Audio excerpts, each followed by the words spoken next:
He had been accepted into the aviation program at MSU, plus had scholarships and stuff like that because he participated throughout his high school career in tournaments, events. He was part of the All-Star American team that went to Korea. They brought back 3rd place worldwide. Welcome to Elevating Drone Life. Each week, we'll be speaking with professionals from all walks of the drone industry to learn about their experiences, insights, and tips for success. Welcome to Elevating Drone Life. Hello, everybody. Welcome to another episode of Elevating Drone Life. We are really excited to have Lina Pineros here from Crew Concept, the company behind the Drone Soccer Academy. And we got a lot to get to today. I want to start out before I have Lina introduce herself and talk a little bit about her background, because it is actually very interesting. I would call it a modern day success story. I don't say that lightly. So I'm excited to have you talk about that in just a minute. But before we do that, I want to let everybody know that they are launching a very exciting product here in the next few days, actually. And this is your work development in a box, is what it's called. To be more descriptive, this is a full drone soccer kit in a box. It actually is a really cool box. I wish we had one to show you, but we'll have one somewhere along this video. It'll be shown to you. That includes a virtual component using a training simulator that they've had designed and built. And so not only will you be able to fly these in person in drone soccer competitions or just at your school events, all those sorts of things, you're going to be able to do this kind of thing virtually through this training system, right? Yeah. Through this training simulator. So it's a really cool idea, concept, and execution of said concept that is going to help a lot of kids. And we've already seen how this program helps a lot of kids. So really excited to see this get launched. Pay attention to that. And stay tuned. If you stick around to the very end of the show, we're going to be talking about a giveaway and how you can be a part of that with one of these kits. All right. Miss Lina. Hi. Welcome. Thank you We're so much. We're glad that you're here in our humble Drone U studio all the way up from the Springs. Colorado Springs. Colorado Springs. Tell us about yourself. Thank you so much for having me. I'm super excited to talk about this to all of your audiences. I know you guys live and breathe drones, but this is a really cool way to get the next generation of drone pilots, drone professionals into our industry. Right? Absolutely. And by the way, that is drones and aviation in terms of your mission. Exactly. Which is really important to say. So as we talk about aviation, my background is actually crewed aviation. So I started my career in the Colombian Air Force. Through the Colombian Air Force, I was able to come to the Air Force Academy here and do all my, officer training and all that good stuff. I went to Colombia and served in my Air Force and worked in just companies and maintenance and all these different things. But I always wanted to do something for those students that are facing the same challenges that I faced throughout my career.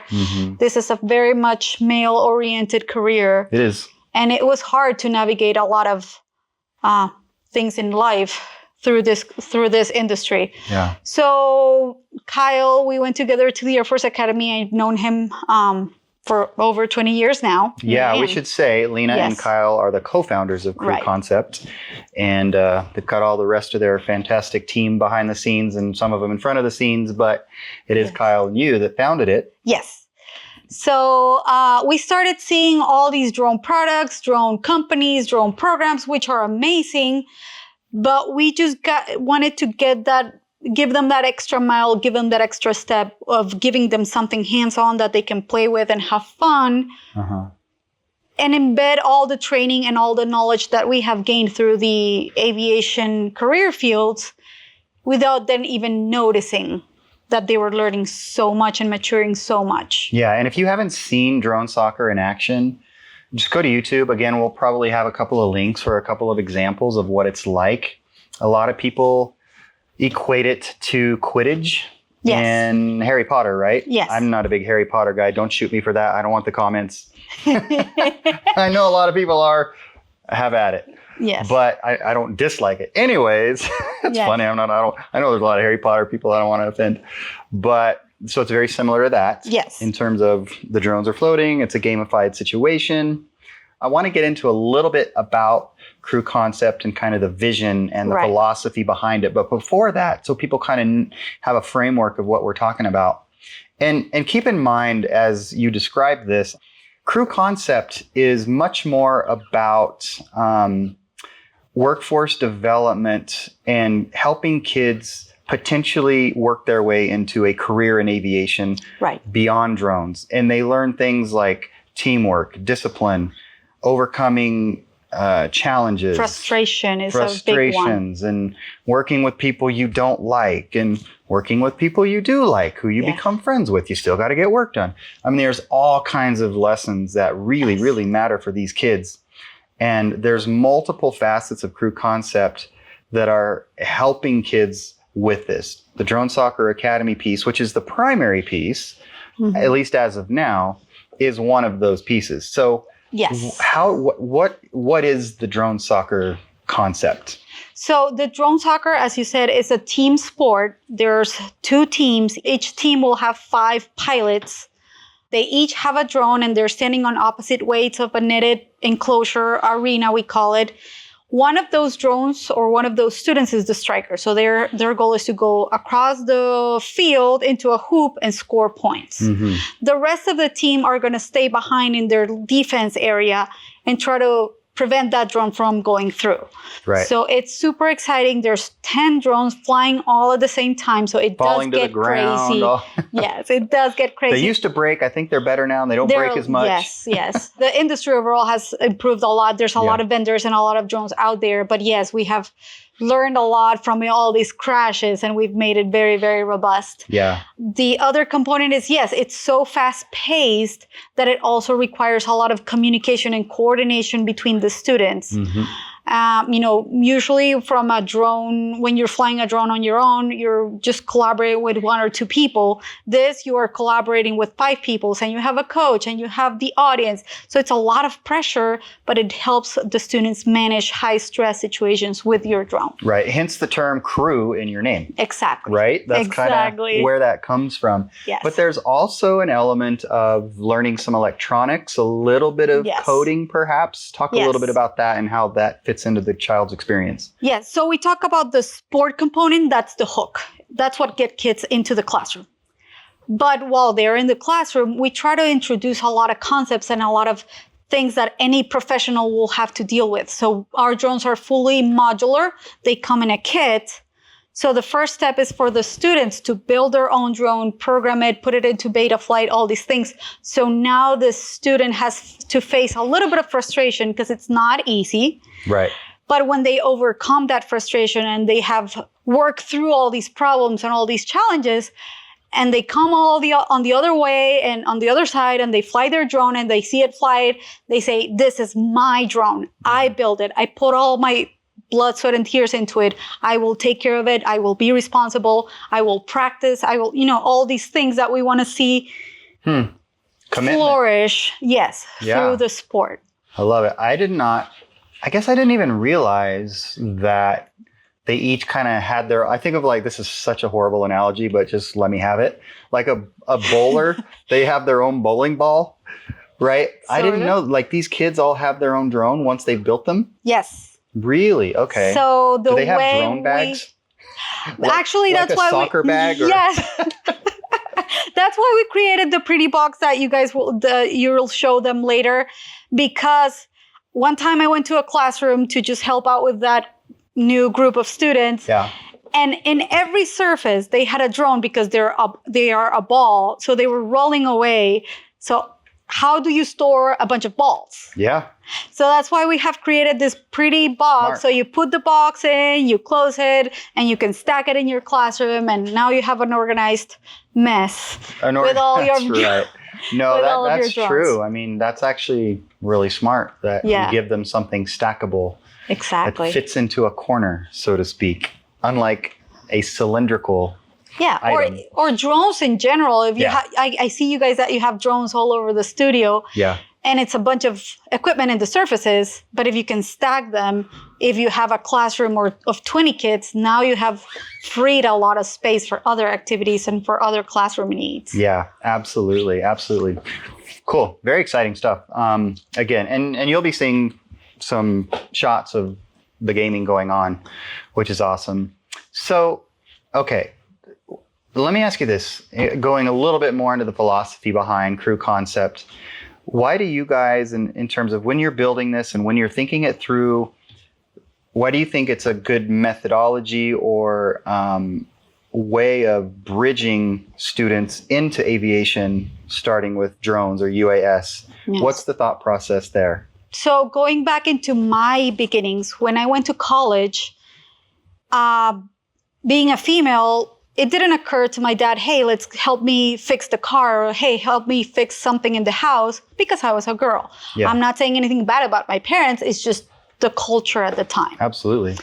When I showed up to college, I was way behind my peers because I didn't know how to use tools. Mm-hmm. I didn't know how, I was scared of using a hammer. I don't know, just things like that put girls, minorities, and other groups behind their peers. Okay. So our goal here is to make sure that the students have a safe environment and a safe object mm-hmm. to start developing those skills. Give the students a tool, give the students a ply cutter, give the students a piece of electronic equipment to plug in and try and make sure that it's okay. Mm-hmm. So the first portion of it is exposure. Yeah. The second portion is camaraderie, that team environment, that environment where you're not working on your own with your drone, you're working with your peers, you're working with your friends, you're working with a mentor or a guide right there in the classroom with you to guide you through those basic skills. And this is not only for aviation. Anybody that's going to work in tech needs to have, mm-hmm. Learn how to use a tool, learn how to read a technical manual, learn how electricity works, how a battery works. So that's the first step to doing that introduction. Yeah. The second aspect of it is when kids start going into their teen years, they start hearing cultural biases. That's not for you. That's too hard. That's too risky. You should not be doing that kind of stuff. Mm-hmm. But if a 13-year-old starts hearing that and they say, hey, what do you mean I can't do drones? I've been doing it for the last couple of years with drone soccer. Now they don't have to believe those biases out there. Yeah. They're encouraged and they're empowered because we gave them something easy to scale up their skills into this industry that is considered hard, risky, et cetera, et cetera.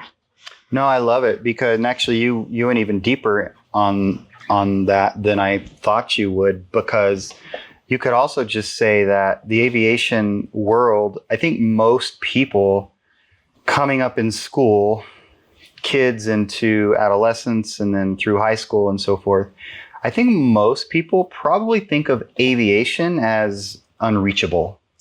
The term rocket science doesn't help. Correct. Yeah. And I've had friends that were actual rocket scientists and I'm not them. But that said, they're rare. But no, so this gives kids and teachers for that matter, the instructors, the educators, even the educators are going, this aviation field is actually more accessible to all these kids than I would have thought, right? Yeah. I think you're probably seeing that response as well. Very much. Which is pretty cool. So I think that's absolutely happening and it's going to continue to happen, which is pretty cool. A lot of the schools that started adoption of our program, our first fear was, but I don't have an aviation teacher. And we told them, well, you don't need an aviation teacher.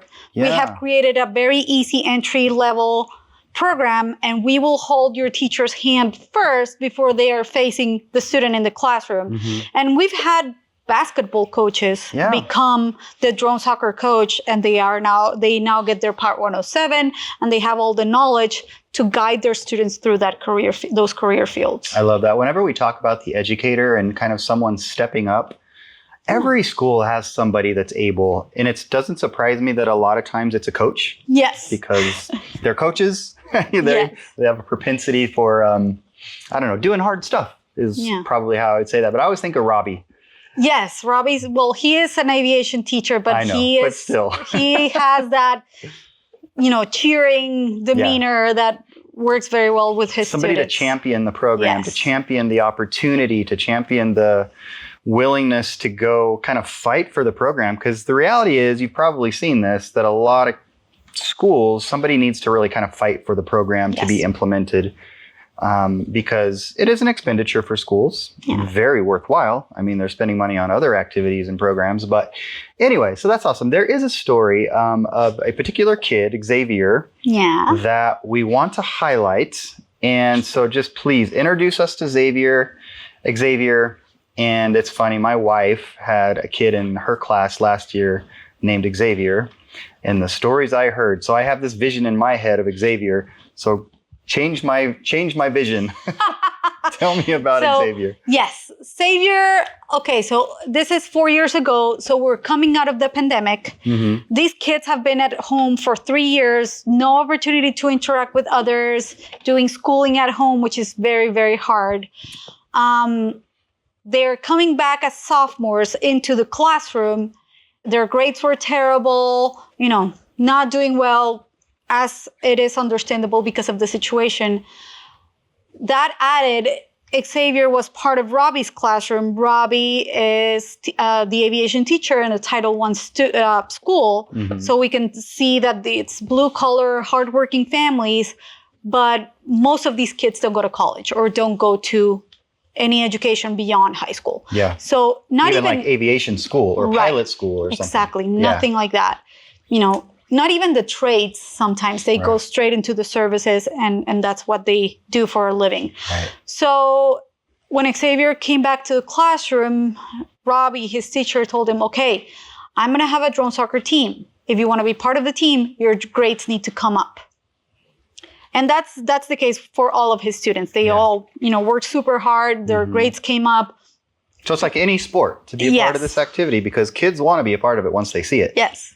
They've got to have the grades to do so. Exactly. Okay. So Robbie, continued working with them through sophomore, junior, and senior year. Mm-hmm. But through all of those years, of course, they developed a ton of skills. They got their Part 107 license. They worked on that very, very hard.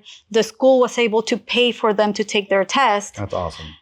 At the end of the senior year, he had a Part 107 license that he could use during college instead of flipping burgers. Mm-hmm. He had been accepted into the aviation program at MSU, plus had scholarships and stuff like that because he participated throughout his high school career in tournaments, events. He was part of the All-Star American team that went to Korea. They brought back 3rd place worldwide. Mm-hmm. So because of all of these accolades and this motivation that he had to go back into the classroom, practice his drone, practice his skills, he came out with way more than he ever expected to come out. Yeah. Now he is as junior. They started their junior year in college. We're following their careers. We're so excited for them. And this summer, they were able to get a drone job doing roofing inspections for a roofing company. So they were making decent money through while college. going to college. Exactly. Doing something they enjoy. Exactly. So other than flipping burgers. Not that there's anything wrong with that. But we just want to make sure that these students know that they have more than their services industry. Correct. And he's also our intern. So whenever we have different activities, when we have to set up for a demo or for a competition, they help us out with setting everything up. We pay them a little bit of money, but with that money, he's paying his pilot commercial license, his hours flying and stuff like that. Okay. So he's not going to be a drone pilot per se, but it is always a tool so they can gain experience within the industry. Yeah. And he's learning a lot about the aviation industry. Right. And I know that that's one of our primary things at Drone U is we want drone pilots to think of their drone as, what am I trying to say? An aircraft. An aircraft. It is an aircraft. Yeah. And so you need to understand airspace. You need to understand weather. You need to understand how the FAA works. All of these things. Yeah. The analogy that I always use, and I explain this to everybody, just think about the roads. Mm-hmm. Sometimes we are pedestrians, sometimes we ride a bike, sometimes we drive a car, sometimes we have a big truck, or we might be able to start riding this driverless vehicles. Yeah. Regardless of the vehicle we're using, we all go by the same rules, Right. so that we're all safe in the road. Yeah. Now, if we move it to the space, this airspace is shared by all of us. So we all have to observe and go by the same set of rules. Mm-hmm. So beyond the FAA, we have the OAC, which is the International, Body. Aviation Regulatory organization. body or whatever. Yeah, exactly. Mm-hmm. Mm-hmm. So that I can get up on a plane or I can get on a drone next to a French citizen or next to somebody that was trained in, Brazil. Mm-hmm. And we can work together right there and then. Yeah. So that's our goal, to bridge that gap that has formed a little bit, because we all have to be safe in the air. Absolutely. Absolutely. So as far as Xavier's concerned, the idea is that he is a manifestation of exactly what the original purpose was, Yes. which is to give a kid exposure to something like aviation. And then many kids see it and like, yeah, that's not for me. That's okay. But at least they had the opportunity that they would not have otherwise had. But somebody like Xavier, he would have been one of the kids, I presume, and maybe he would have found his way to aviation, but I doubt it, without drone soccer in his school. Right. Correct. It's pretty cool. Yeah, It and really a lot is. of the students in his team are not necessarily going into aviation. Exactly. One of the team members is doing pre-med, the other one is doing civil engineering, the other one is doing mechanical engineering, but they're all using drones as a tool to either pay their way through college or enhance the career skills that they're having now through their college degrees. Yeah, and so we like to talk about soft skills, but really it's kind of a combination of soft and hard skills, and kids are learning all of these things through the program wherever they're at. Exactly. And let's kind of back up just a little bit and talk a little bit more about the drone in the box situation. Right. Because we've been talking a lot about how the program manifests within the school system, within even probably community programs, community organizations, some of those kinds of things. But as I understand it, this particular product is really intended to kind of get into the homes, and because there's a lot of schools that don't have it yet. Yes. Right. And the saturation is actually pretty low. So if you're a school, you need this. I mean, reach out, right? Yes. And we'll give you the information on how to do that. But this is going to be able to kind of bring it down to more of a micro level for people at home. If parents are watching this, because we might be thinking our audience, this doesn't really apply to them. But if you've got kids at home and you're flying a drone, you might want to, and you'd like to get your kid involved, this might be a great way to do it. So talk a little bit about that. Yes. So we've worked, in the past, we did it through the classroom because we had to train the teacher and make sure that. Which you're still doing. Yes, we're still doing, of course. But we have decided to also look into students that might not be in the regular schooling system. So kids that are being homeschooled, students that might be facing some sort of health concerns and cannot be in group environments, students in rural areas where, their school might not be able to access, an in-person tournament and event, but they can still participate through virtual tools and, of course, bringing the drone home and going through the tutorial. So we want to open the offer to the individual, to the student, to the parent, to the nonprofit that it's doing after school activities with drones and stuff like that. So we want to open it to every situation that these kids might need access into the drone industry. Right. So we'll give everybody the information on how they can access that opportunity, because I would imagine there are, millions of kids, frankly, that could touch. Yes. Since the pandemic, the schooling systems have changed so much that now we have to make sure that everybody has the opportunity regardless of the way they're being schooled. Yeah. Yeah. So in terms of kind of going back, because that's relatively straightforward. If you have interest or somebody that has an interest and want to learn more about that, we're going to give you ways to reach out about that. In terms of schools and organizations, how do you guys make it as easy as possible for them to access the program? What are they taking on when they choose to be a part of the Drone Soccer Academy? Yes. So there's 3 aspects that we always talk through with the teachers and the districts. The first one is the space.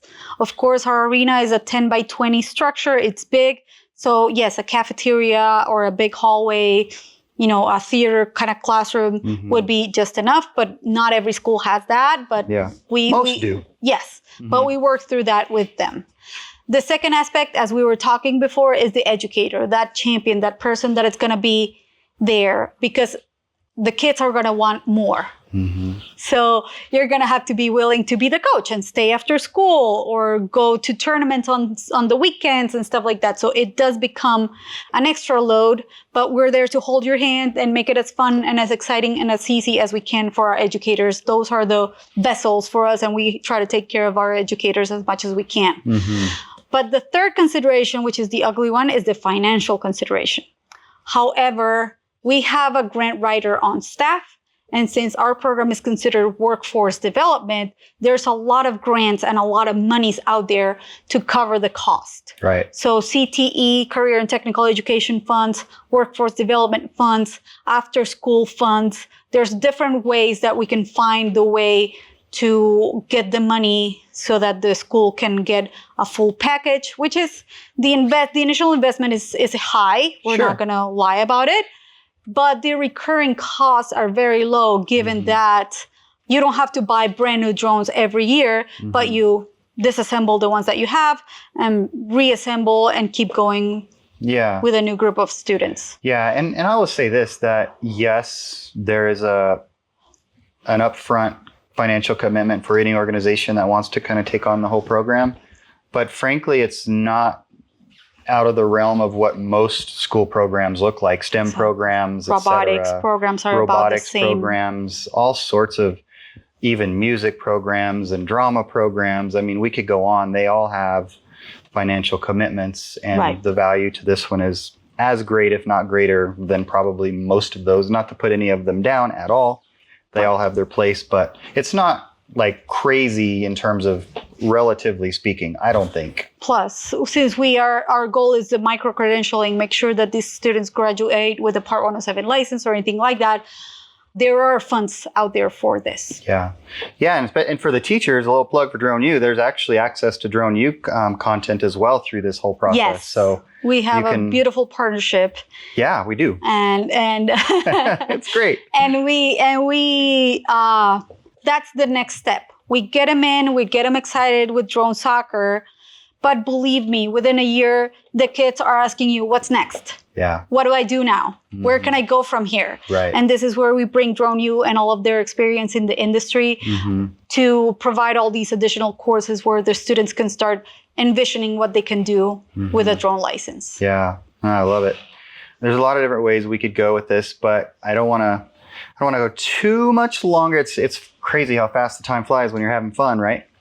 So let's talk about one of the things you just said is kids are wondering, what can I do next? What's out there for me to experience within this realm? So maybe talk about different events that are coming up that kids can be a part of, whether it's virtual, whether it's live. Are there tournaments everywhere? How does the whole kind of community work in terms of where kids can fly and be a part of actual competitions? Right. So we have a regular competition schedule in Colorado, but of course, who are out of state, if you guys get in touch with us, we'll tell you, hey, this is the schools or whoever is putting together. So we have a lot of students in California, a lot of schools in California. Michigan is just signing up with more than 10 schools around the state. So they will have a regional tournament and regional activities. So of course, as this grows, there are going to be more opportunities for the students to participate regionally. In the national and international level, there's a lot of competitions out there. Of course, they can participate in whichever they like because we are all governed by the World Air Sports Federation. Okay. This is the federation that regulates all aerial sports. So we follow the rules. So any competition that goes under those set of rules, then the kids will be able to participate. They know the rules that we see them every day. On our end, we are proud sponsors, Drone U and us. We're proud sponsors of the Academic Drone Soccer Association. They put together a competition every year. This year is good. Well, next year, April 2026, we're going to have it in Lakeland, Florida, under the Sun and Fun Air Show, which is the second largest aerospace industry air show in the country. They are creating a STEM area where they accept all the kids, whether they go into drones or whether they go into crewed aviation or anything like that. They're having a STEM space. And of course, within the space, we're going to have space to conduct a World Cup. Last year, we did basically the first one, which was little, but we had a team from Turkey. We had a team from Puerto Rico. We have teams from Colorado. And it was an amazing experience for these kids. They got to meet the Blue Angels and everything like that. That's cool. Yeah. Those guys and gals are really, really impressive, to say the least, and a little bit crazy. Yeah, but you have to be a little bit. You have to be a little bit crazy. All right. So if a kid goes through the program and there's one thing you want them to leave the program with, say when they're finishing their senior year, what do you want that kid to come away with? The pretty answer is empowerment. Okay. The logic answer is a path forward. Yeah. Whether they're going to go into real estate and they have a drone license, whether they want to go into law enforcement and military forces kind of career fields, whether they want to go, they want to be architects, but they can use a drone to fly over their buildings and stuff like that. Whatever it is, we want them to come out with a tool that they can use short-term and long-term. Yeah. No, I think that's great. And even just as we kind of alluded to earlier in the show, even just the soft and hard skills that they're learning in terms of being a part of a sport, right? And so a lot of these kids are, I'm guessing, not the football players. Not football players can certainly participate, but football players are generally busy with that. And so my point is, it's bringing kids into that environment to learn all the things that sports teach. Right. Like we said, the discipline, the ability to solve problems, the ability to deal with adversity, the ability to be part of a team. All of these things, they're taking them with them at a level they would not have otherwise, that are going to help them as they proceed through life, whether they ever fly a drone again or not. Exactly. So what we call teamwork in aviation, we call it crew resource management. Hence crew concept. Exactly. Yeah. Critical thinking skills, which we all have developed in aviation, are the same as decision making. Yeah. Absolutely. So it's all translatable. On the other hand, there's a lot of tools that the aviation industry has developed. So for instance, the checklist. Yep. It was developed because of an aerial accident doing testing of aircraft. But now that checklist is introduced into the OR and the deaths by What's the OR? The operating room. Yeah. In medical fields. So the deaths by medical error have been cut by half. Yeah. So there are a lot of tools that aviation have built and have developed that are now going into other career fields. So if we know how to use those tools, why not enhance our own careers and jobs with all these tools that we learned through drone soccer? Absolutely. It makes me think of a kid, because everybody is going into their career, no matter what it is, and you're trying to separate yourself in a sense. And if you have a knowledge set, a skill set that you've learned through programs like this, you're able to bring value that the person next to you probably isn't able to bring. Exactly. Or at least there's that potential. So I think it's an amazing program for kids. I'm excited that there's going to be an opportunity for the kids that might not have a school that's doing it or something to figure out how to be a part of it with their own package or kit, if you will. So that's really exciting. Any last points that you would like to make? Is there something I didn't ask that I should have, or that you want to make sure that people understand? No, I think the overall message is just let's figure out a way, or as an industry, we need to make sure we put this in front of the kids early. Yeah. And if we want to make sure that our industry is the safest, is the most robust, is the most professional, we have to get those students interested from middle school and high school. Yeah, yeah. And when you think about that in terms of starting early, but also back to kind of what they're learning, and those kids that are getting their Part 107, their understanding of airspace and all those things.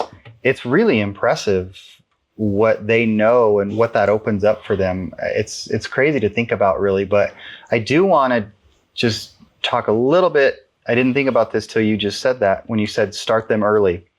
Kindergarten? I'm kidding. Like, talk about the program and kind of the different phases. I know there's college, but how does that work? So we have K to 12 basically, and also undergrad or college kind of applications. Okay. For the little kiddos, elementary, we have a very easy toy drone. It's, But you do have something for them. Yes. Okay. So they are a very easy, lightweight, self-leveling drone, more on the sense of exposing them to the science of physics. Mm-hmm. So we can teach kinetic and potential energy. We can teach them how batteries work. We can teach them about, how does something take flight? Exactly. Yeah. Forces of flight and stuff like that. Right. So it's just the physics, the science, the physical sciences, just an introduction for them. And then we start with the drone that you'll see in the promo that we've been advertising. They start that drone at 12, and that gets them all the way through high school. Okay. There's a lot of projects that we can work around. So as I said, since this drone is completely disassemblable and modular and all that stuff, if the school has a CNC machine, they can produce their own parts and pieces. They can modify their cage. More learning. Yes, even more learning opportunities. And then we do have a 40 centimeter drone, which is about a beach ball. Yeah, they're big. We don't have one here, but they're big. Since they're bigger and the arena's bigger for those. Right. Everything's bigger. But now they can put cameras on top of them. They can put sensors on top of them and start learning a little bit about, the next level application, not just the game. Yeah. Our hope is to have at some point a completely automated game. So it's not the student flying, but this is more of a college research. They automate everything. And how will a game would look like if nobody's managing their drone with their own hand? That would be pretty cool, huh? Yeah, that would be pretty cool. And there's a lot of applications for that. Exactly. Yeah, gosh, just again, thinking about, we just did a show. You guys may have seen it by the time you're watching this, but with a company that does drone shows, and they'll have 200, 1,000 drones, and none of them are it's not like you have 1,000 people out there flying them, right? They're all being flown by software. So there's that kind of stuff.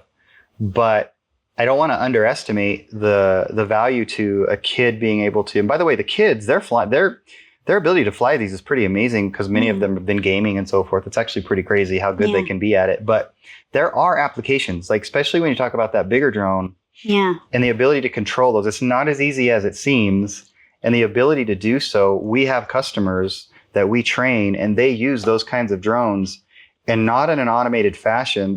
It's FPV, and they're going in deep into dams and different things with those kinds of drones, and having to fly them carefully. Again, and it takes skill. Yeah, my analogy from the aviation world is, when you first start flying as a student pilot, you don't get autopilot. Right. You get a nice old Cessna that you have to fly and move sticks and move rudders and all that stuff.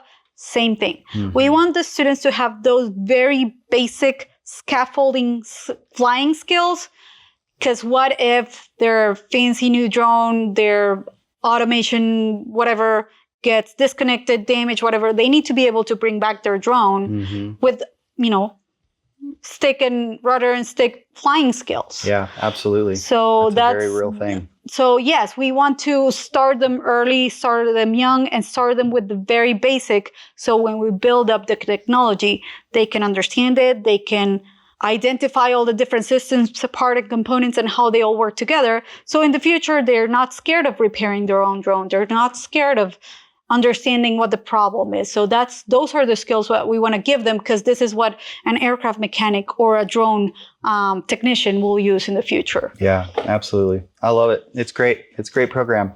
All right. Last question for you, actually second to the last technically. Do you still fly? No.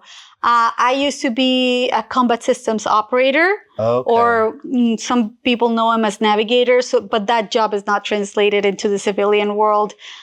I stopped flying, and then I am a great engineer, But like, if you give me a drone to fly, no. I can teach somebody else to do it, but I don't do it myself. No. I think Lina needs to practice more. I do. Personally.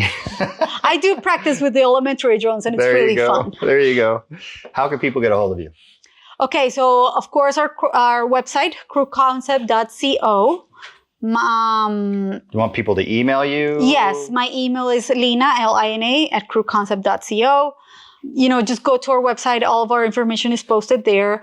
Feel free to reach out anytime if you have any questions, or if you think there's a school nearby or a community center nearby that could benefit from the program. We will figure out how to get the finances and how to get you guys trained and get that team going. Fantastic. I love it. Okay. And we'll have all that information somewhere on the screen and in the show notes for you as well. And you guys have socials as well. Yes, we are in LinkedIn, Instagram, Facebook, all of them. Not hard to find. No. Awesome. Okay, so we promised a little surprise, and what Lina and the Crew Concept team are going to do is give away 2 of these kits that we've been talking about in the show, which, by the way, is no small thing. They are a value of about $600 each, and we're going to give away, or they are going to give away 2 of them. So here's how you can win. You'll go to the Kickstarter that is associated with this new initiative, which we hadn't even mentioned that there's going to be a Kickstarter, but there is. Participate at any level. It can be the lowest level, it can be the highest level. Yeah, it starts at $10. So it starts at $10. Easy. So think of it, if that's you, as a $10, what do they call them? Raffle, if you want to think of it that way. I haven't done a raffle in a long time. Anyways, take a screenshot, email it to Lina, Lina, at crewconcept.co. Don't put that M on there. And you'll be put into a drawing that will happen at the end of the Kickstarter campaign. So sometime towards the end of September, they'll be doing a drawing and giving 2 of you.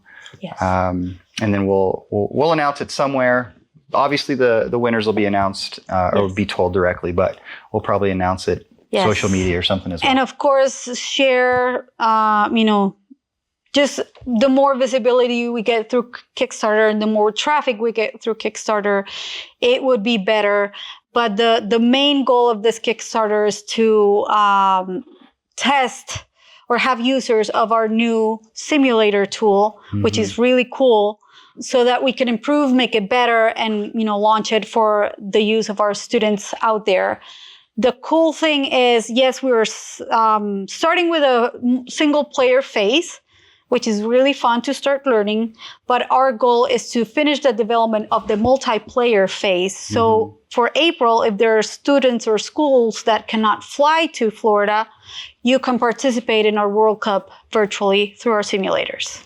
That's pretty cool. That is very cool. Well, we're rooting for you. Thank you so much. Yes, of course. We're rooting for that in particular, but in general. And so, Lina, thank you. Thank you so much. Appreciate it. Appreciate you driving up here and being in studio. It's always fun to do in-studio shows. And thank you all for watching, listening. Reach out if you have any questions to either of us. But if you're curious, most importantly, about Crew Concept, reach out to Lina in all the ways that we've already talked about or that you can see on the screen below. Thank you for joining us. Thank you. Thank you for listening to the Elevating Drone Life podcast. If you were inspired, entertained, or learned something new, please share the podcast with your friends and fellow drone enthusiasts. Join us next time as we continue our mission of bringing the real world of drones to life. To learn more about the Drone U family, head to thedroneu.com or for enterprise solutions, propsflightschool.com.